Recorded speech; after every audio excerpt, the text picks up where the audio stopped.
जिला अस्पताल में नई सुविधा की शुरुआत। जिलाधिकारी ने जिला चिकित्सालय संभल में किया स्तनपान प्रबंधन इकाई का उद्घाटन। संभल जिलाधिकारी ने शुक्रवार को जिला चिकित्सालय संभल में नवनिर्मित स्तनपान प्रबंधन इकाई का विधिवत उद्घाटन किया। इस इकाई के शुरू होने से प्रसूता माताओं और नवजात शिशुओं को बेहतर स्वास्थ्य सुविधाएं मिलेंगी। उद्घाटन कार्यक्रम के दौरान जिलाधिकारी ने कहा कि स्तनपान शिशु के संपूर्ण विकास और रोग प्रतिरोधक क्षमता के लिए बेहद जरूरी है। नई इकाई के माध्यम से माताओं को स्तनपान से जुड़ी सही जानकारी, परामर्श और आवश्यक सहयोग उपलब्ध कराया जाएगा। इस केंद्र में प्रशिक्षित स्टाफ द्वारा माताओं को स्तनपान की सही विधि, समय और देखभाल के बारे में मार्गदर्शन दिया जाएगा।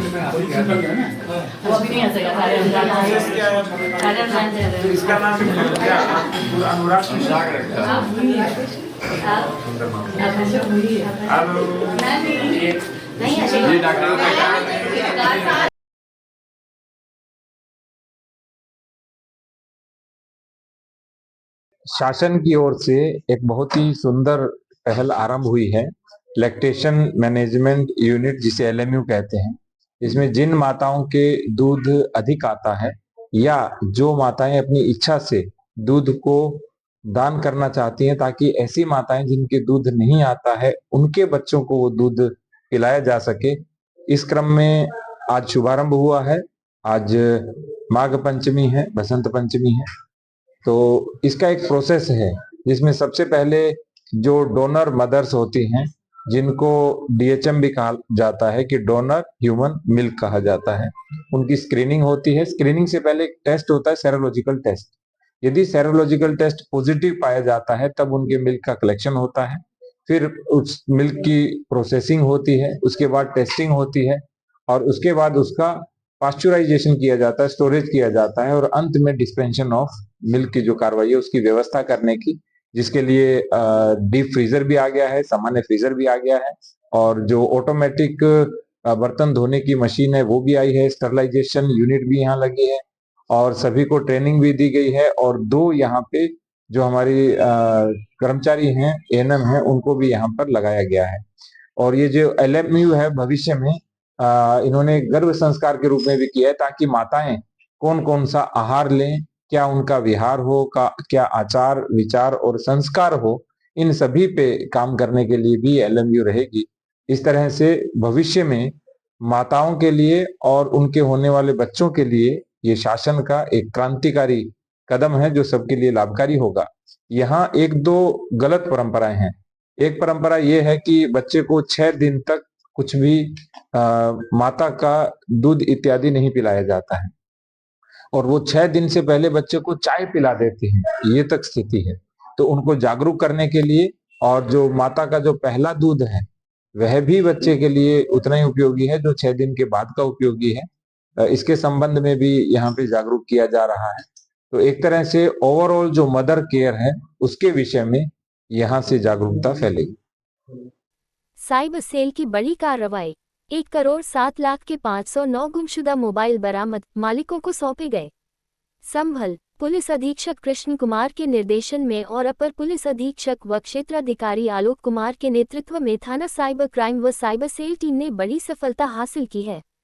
टीम ने अलग अलग स्थानों से कुल 509 गुमशुदा और चोरी के मोबाइल फोन बरामद किए हैं, जिनकी अनुमानित कीमत करीब 1,07,00,000 रुपये बताई जा रही है। बरामद सभी मोबाइल उनके वास्तविक स्वामियों को सुपुर्द कर दिए गए हैं। उंगली से दाहिनी ओर इशारा। खास बात यह है कि बरामद मोबाइलों में से 304 मोबाइल ऐसे थे जो चोरी या गुम होने के बाद जनपद संभल में इस्तेमाल किए जा रहे थे, जबकि उनके असली मालिक संभल के नहीं बल्कि अन्य जनपदों के निवासी हैं। पुलिस के अनुसार साइबर सेल ने तकनीकी जांच, इमी ट्रैकिंग और नेटवर्क विश्लेषण के जरिए इन मोबाइलों को खोज निकाला। संभल पुलिस द्वारा ये पहली बार है जब इतनी बड़ी संख्या में बाहरी जनपदों के गुमशुदा मोबाइल बरामद किए गए हैं। एसपी कृष्ण कुमार ने साइबर टीम की सराहना करते हुए कहा कि आगे भी इसी तरह अभियान चलाकर साइबर अपराध पर सख्ती से कार्रवाई की जाएगी। बड़ी संख्या में मोबाइलों की बरामदगी की गई है, सर क्या कुछ ही पूरा मामला है, कैसे जनपद संभल के साइबर सेल और साइबर थाना के सहयोग से हमारे एएसपी आलोक भाटी के नेतृत्व में आज कुल 509 मोबाइल फोन्स हैं, जिसमें काफ़ी महंगे से महंगे मोबाइल्स हैं, जिसमें आईफोन्स भी हैं और इन 509 मोबाइल में से 204 मोबाइल ऐसे हैं जो हमारे जनपद संभल के लोगों के मोबाइल खोए थे और बाकी अन्य जनपदों से बरामद किए हैं। उसके साथ साथ पहली बार ऐसा भी प्रयास किया गया है कि जनपद संभल में चोरी के माध्यम से चोरी के बाद चलाए जा रहे करीबन 304 ऐसे मोबाइल हैं जो इसी जनपद में चलाए जा रहे थे, लेकिन वो जिन लोगों के चोरी किए गए वो हमारे जनपद के रहने वाले नहीं है।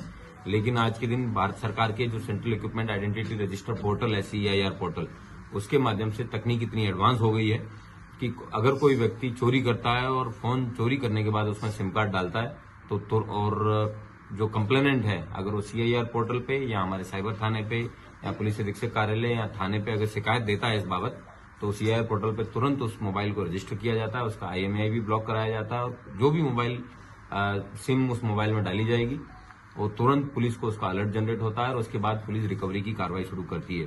तो इससे न सिर्फ इस तरीके की रिकवरी से चोरी पे रोक लगेगी, उसके साथ साथ रिकवरी करने में भी पुलिस को आसानी होगी। इस तरीके कुल 509 मोबाइल फोन्स हैं, ये करीबन इनकी कीमत 1,07,00,000 रुपए है और आज इन सभी मोबाइल फोन्स हैं, इनको जो इनके रेसिपिएंट हैं जो कंप्लेनेंट थे पूर्व में, उनको बरामद करके दिया जा रहा है। इसमें यह भी बताना महत्वपूर्ण है कि ये वीवो के 107 मोबाइल है, ओप्पो के 97 है, सैमसंग के 93 है और इसमें कई आईफोन्स भी हैं और ये सभी लोगों को आज जो है लोगों को दिए जाएंगे। Thank you. जनपद संभल के थाना हजरत नगर गढ़ी क्षेत्र अंतर्गत बयुद्दीनपुर गांव में सुबह एक अज्ञात महिला का शव मिलने की सूचना मिली थी। उसके पश्चात पुलिस मौके पर गई। मौके पर पड़ताल के उपरांत यह स्पष्ट हुआ कि मृतका का नाम शाहबुल पत्नी मुजम्मिल निवासी ग्राम सिसौटा था। उक्त प्रकरण में पुलिस द्वारा पंचायतनामा भरकर सबको पोस्टमार्टम के लिए भेज दिया गया है। तथ्यों के आधार पर बाकी अन्य कार्रवाई की जाएगी। Thank you.